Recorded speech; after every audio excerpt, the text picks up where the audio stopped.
உலகமெங்கிலும் நிறைந்திருக்கும் ராஜ் டிவி அன்பு தமிழ் நெஞ்சங்களுக்கு அடியன் சுபாஷ் பாலகிருஷ்ணனுடைய அன்பான வணக்கங்களும் வாழ்த்துக்களும். இன்று 7 ஏப்ரல் 2025 தேதியில் வளர்பிறையில் வரக்கூடிய நவமி தேதியில் சந்திராஷ்டமம் என்பது மூலம் மற்றும் பூராடம் நட்சத்திரங்களுக்கு வருகிறது. 12 ராசிகளுக்கான பிரத்யேக பலன்களை விரிவாக பார்ப்போம். மேஷராசி என்பவர்களுக்கு ஆசையெல்லாம் இன்னைக்கு அலைப்பாயும், மனசு கொஞ்சம் சஞ்சலப்படும், மனசில் குழப்பங்கள் வரக்கூடிய வாய்ப்புகள் இருக்குது. இந்த மாதிரி நாட்களில் கவனமாக இருப்பது அவசியம். சிறிய பிரச்சனை கூட பெருசாக மாறக்கூடிய சந்தர்ப்பங்கள் உண்டு. அப்போ ரொம்ப சின்ன சின்ன விஷயத்தில் கூட கவனமாக நீங்கள் ஹேண்டில் பண்ண வேண்டிய ஒரு நாள் இன்றைய நாள். நிதானமும் பொறுமையும் தான் இந்த மாதிரி நாட்களில் நமக்கு வெற்றி வாய்ப்பை தேடி கொடுக்கும். ரிஷபராசி என்பவர்களுக்கு இன்றைய நாள் நல்ல நாள் தான் சொல்லணும். மனசில் தன்னறியாமல் ஒரு திருப்திகரமான ஒரு ஃபீலிங் இருக்கும், உணர்வு. இந்த திருப்தி எப்படி வருது அப்படின்னு நம்ம பார்த்தோம்னா, கடந்த கால வாழ்க்கையில் இந்த பாதிப்பில் பட்ட கஷ்டங்கள், மனசில் நிறைவேறாத ஆசைகள், இதெல்லாம் இருக்கும் இல்லையா? அப்போ ஒரு நல்ல விஷயங்கள், இந்த நம்மளுடைய குறிக்கோள்கள் அதெல்லாம் நிறைவேறும் போது தான் மனசில் திருப்திகள் வரும்.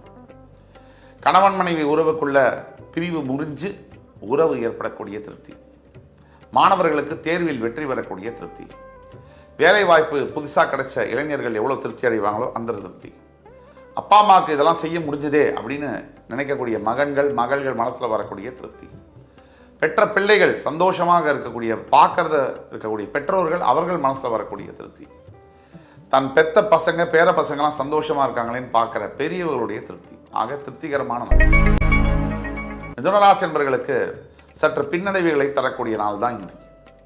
எந்த ஒரு புதிய முடிவையும் எடுக்கக்கூடாது, புதிய முயற்சிகளில் ஈடுபட வேண்டாம்.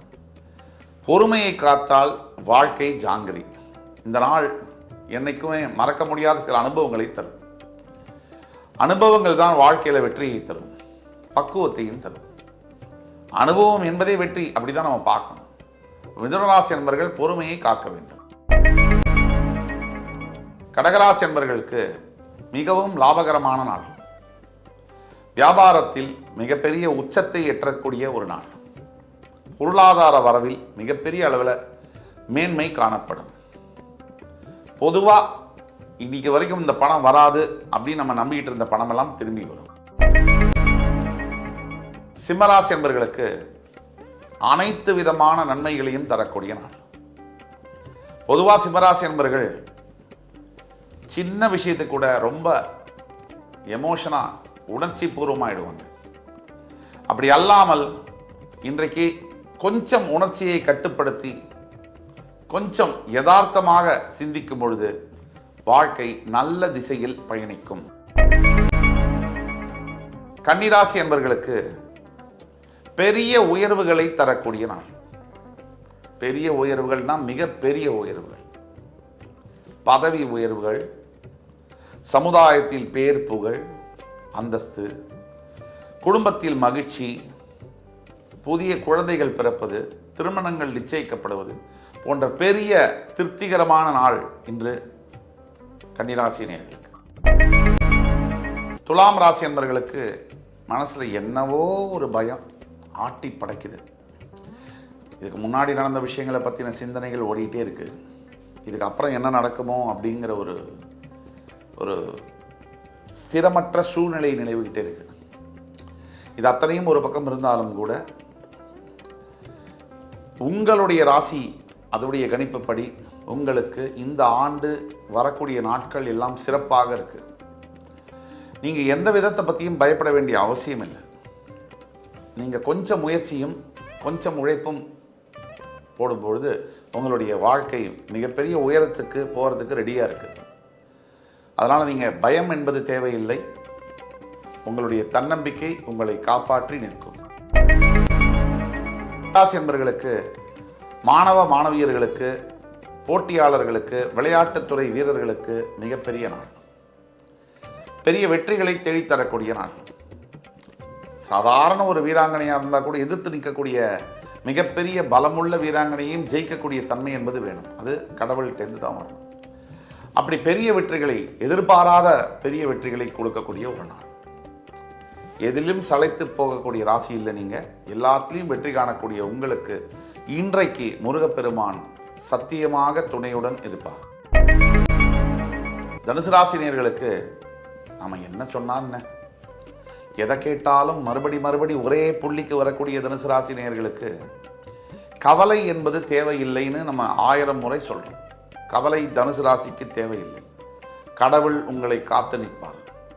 நீங்கள் செய்ய வேண்டியது ஒன்று தான், நித்திய கருமான்னு சொல்லுவோம். தாய் தந்தையருக்கு கொடுக்க வேண்டிய மரியாதை, கணவன் மனைவிக்கு செய்ய வேண்டிய வேலைகள், பிள்ளைகளை காப்பாற்ற வேண்டிய வேலை, உங்களுடைய லௌகீக கர்மாவை சரியாக செய்யும் பொழுது உங்களை யாரும் வெல்ல முடியாது. எதிர்காலம் உங்களுக்கு சிறப்பாக இருக்கிறது. கவலை தேவையில்லை. இன்றைய முதல் புதிய முயற்சிகளில் தைரியமாக ஈடுபடலாம்.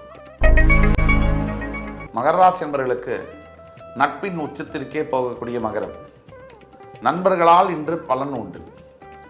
பெரிய நண்பர்கள், பிரிந்து போன நண்பர்கள் மற்றும் ஒரு வாழ்க்கையில் முக்கியமான சில நண்பர்களால் பெரிய உதவிகள் கிடைக்கக்கூடிய பாக்கியம்.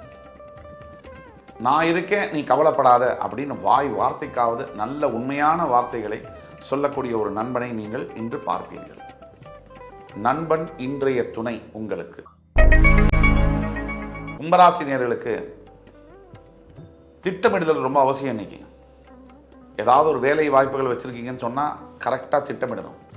சரியாக திட்டமிடலைன்னு சொன்னால் வீணான அலைச்சலில் கொண்டு விட்டுடும். வீணான முயற்சி, வீணான உடம்பு சிரமம், வீணான காசு விரயம் இதெல்லாம் தவிர்ப்பதற்கு இன்னைக்கு முக்கிய முடிவுகளை தள்ளி போடணும். தேவையில்லாத குழப்பங்கள் வேண்டாம். சிவபெருமானுடைய ஆலயங்களுக்கு சென்று நல்லெண்ணெய் தீபமேற்றி வழிபடும் பொழுது அனைத்தும் நல்ல விதமாக நடக்கும். மீனராசி என்பவர்களுக்கு இன்றைய நாள் நிம்மதி பெருமூச்சு விடக்கூடிய நாள். எதேதோ நடந்துருச்சு, மனசும் சரியில்லை, எதேதோ தப்பாக இருக்குது அப்படின்னு நினைக்கக்கூடிய அத்தனை பேருக்கும் அதெல்லாம் தப்பாக இருந்தாலும் கடைசியாக வெற்றி உங்களுக்கு தான் அப்படிங்கிற நிச்சயம் உங்கள் மனசில் வரணும். கடவுள் கண்டிப்பாக உங்களுக்காக காத்திருக்கிறார். கண்டிப்பாக உங்களுக்கு நல்ல வாழ்க்கை, எதிர்காலம் நிச்சயம் உண்டு. இன்று 7 ஏப்ரல் 2025 தேதிக்கான 12 ராசிகளுக்கான பிரத்யேக பலன்களை விரிவாக பார்த்தோம். அத்துணை ராசிக்காரர்களுக்கும் எம்பெருமான் முருகப்பெருமான் சகலவிதமான சௌபாகியங்களை அள்ளித்தருவார் என்ற நம்பிக்கையுடன் உங்கள் அத்துணை பேரிடமிருந்து விடைபெறுவது உங்கள் சுபாஷ் பாலகிருஷ்ணன். நன்றி, வணக்கம், வாழ்க வளமுடன்.